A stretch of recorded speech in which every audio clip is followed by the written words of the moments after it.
Yo, gani guys, ito po muli si Daddy Bean and maligayang pagbabalik sa Daddy Bean channel. And maraming salamat pa rin po sa patuloy na sumusuporta sa ating channel. And may mga bagong videos tayo dito sa VFix na. Ayan.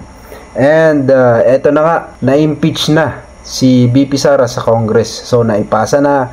Actually, apat yan. Apat na complaints. Hinintay lang pala guys yung ika-apat na complaints bago tuluyang nagpapirma ng mga congressmen itong kapulungan na to. And shocking nga ito guys, sabi ko sa inyo, parang na-trick ang mga Pilipino dun sa sinasabi ng iba ng mga congressmen, na lalo nito si Franz Castro, si Representative Franz Castro, na sinasabi nila na aanim pa lang daw yung nagkaka-interest na alam nila. Pero bakit ganito, 215, sipin nyo yun, 215 out of 306, kung di ako nagkakamali, yung pumirma. And ang daming nasyak dito kasi kanina, yan, kung mapapansin nyo, naka bike jersey pa ako. Nakita ko to pag uwi ko kanina, nagbike tayo kanina guys. So yun, pagkatapos na nakita ko, grabe ang nangyari, nag-research kagad ako. And yun nga, itong inabot na naaprubahan itong impeachment para kay BP Sara at napakaraming pumirma. So, ano masasabi natin dyan? Ganun talaga. Nangyayari talaga yan at hindi pa naman huli yan. Sabi nila impeach na, hindi pa. Bakit? Kasi meron pang laban sa Senado. Actually, meron silang kukunin na 11 na tao dito guys sa Kongreso para maging prosecutor o yung taga-usig nito ni BP Sara. Isa sa mga iniisip ko, ano yung dahilan? Bakit ang daming pumirma, di ba? Kayo ba naisip nyo rin? Anong dahilan kung bakit ang daming pumirma? Dahil ba yun sa, ito opinion lang, dahil ba yun sa pera? O ebidensya? Yan. Gaya nga na sinasabi natin ng mga nakaraan pa, na kung itong si BP Sara ay may impeach, ganun talaga. Dahil kung may ginawa man siyang hindi maganda, ay pagbabayaran niya yun. Dahil dito, malaki ang chance na kung mabibigyan ng atensyon ng Senado, kasi Senado na yung mag-handle nito pagkatapos, at kailangan ng at least, kung hindi nagkakamali, narinig ko rin ito, 2/3. Ibig sabihin, kung 24 ang senador, at least 16 ang buboto dyan na pabor sa impeachment ni BP Sara. At isa pang nakikita natin, nung mga nakaraan kasi puro tungkol sa mga vloggers ang pinag-uusapan dito sa legislation nila. And nitong nakaraan daw, narinig natin na na-cancel ang mga nakapila na legislation o hearing for legislation dito sa Kamara. At ayun na nga, biglang sumabog na itong impeachment ni BP Sara dito sa Kongreso. Kung sakali kasi guys na si BP Sara ay ma-impeach dito sa Senado, malaki ang chance hindi na siya pwedeng kumandidato, diba?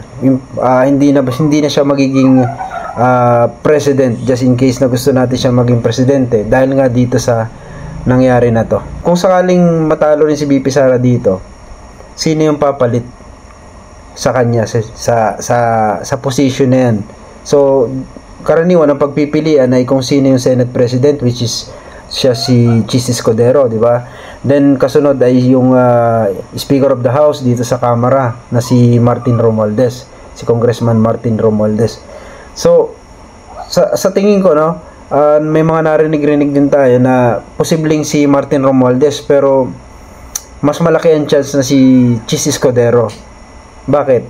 Kasi nga, 'di ba, sa pagiging BP halos walang power 'yan. Naghihintay lang yan sa presidente. Pero dito sa kinaupuan niya ngayon, marami siyang kapangyarihan dyan. And marami siyang pwedeng gawin. So, kita niyo na. Pwedeng hindi si Martin Romualdez ang maging BP natin, kundi si Chis Escudero. Unang-una, meron pang akap si Martin Romualdez, di ba? So, hindi niya bibitawan yan. Pero what if kung mag-resign naman si BP Sara, ay automatically na mawawala ng visa itong impeachment na ipinasa nila dito. And tingnan natin itong ipinakita ng GMA News kanina tungkol sa mga kadahilanang nakalista kung bakit siya na-impeach.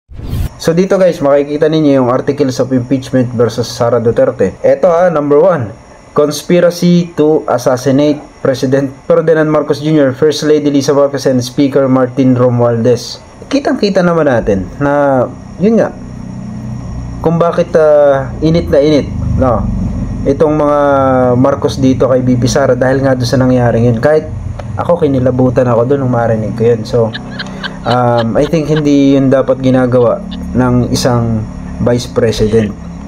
Siyempre alam natin yan na hindi dapat ginagawa ng isang Vice President. So dito sa kasunod, malversation of 612.5 million in confidential funds with questionable liquidation documents. Ito yung pinipilit nilang ipaliwanag ni BP Sara sa mga hearing. So hindi ito na ipaliwanag ng maayos, bagkus yun, nakapaghalongkat pa sila ng mga ibang mga statement mula doon sa mga tauhan ni BP Sara. And kasunod, yung bribery and corruption in the DepEd. Isa pa ito sa mga nakita natin sa hearing, kasi may mga sinusuhulan daw, no. Marami ditong nagsalita. So mahaba kasi pagbabasahin pa natin. Unexplained wealth and failure to disclose assets. So yung mga pag-aari niya, hindi niya na-disclose ng maayos, hindi niya naipapakita ng maayos. So at isa pa yung tungkol sa hindi maipaliwanag na yaman daw nila. Diba? Isa pa yun sa mga pinagbatayan nila. Involvement in extrajudicial killings in Davao City. Hindi ko alam yan, pero I think nagkaroon din sila ng hearing dito, pero yun, isa yun sa mga dahilan. Yun tungkol sa mga patayan sa Davao City. Destabilization, insurrection, and public disordered efforts, which include boycotting the State of the Nation address. Ito yung mga kawalang respeto daw ni BP Sara sa mga pagdaraos, kagaya nung SONA, wala siya. BP pa naman siya, 'di ba? Kahit na may away sila, pupunta sila nun. So, maraming dito. Yung tungkol sa pagre-resign niya sa DepEd, agad-agad, 'di ba? May mga ganun. Yung mga tinatawag nila na pagpigil, no, sa mga iimbestigahan ng mga tauhan niya. So, yun ang isa sa mga ginagamit nilang mga dahilan. So, ikapito, the totality of the Vice President conduct as the second highest official of the land. So, dito sinasabi yung, sa madaling sabi, ito yung tinatawag na unbecoming of a Vice President or a public official. Parang, usually kasi kapag public official ka, hindi mo dapat ginagawa yung mga bagay na yan. Unang-una na yung pagmumura sa yung sa mas nakatataas sa'yo, sa president. Kahit nga murahin mo yung ordinaryong tao, hindi pwede yun sa mga public official, di ba?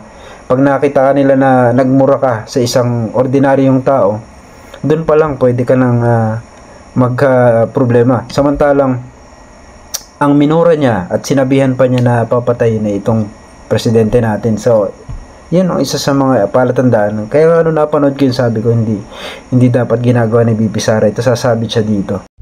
Senate na bahala dyan, and may mga sinasabi ang Senate na wala pa yan sa kanilang radar. Yun nga lang, eto na naman tayo, diba? Eto na naman tayo, yung akala mo ay parang wala lang, parang hindi mapupush. Pero kagaya na nga nangyari dito sa Congress, kitang-kita natin, bigla na lang, tapos ganun, landslide. Hindi rin ako halos makapaniwala na ganun karami yung congressman na bumoto.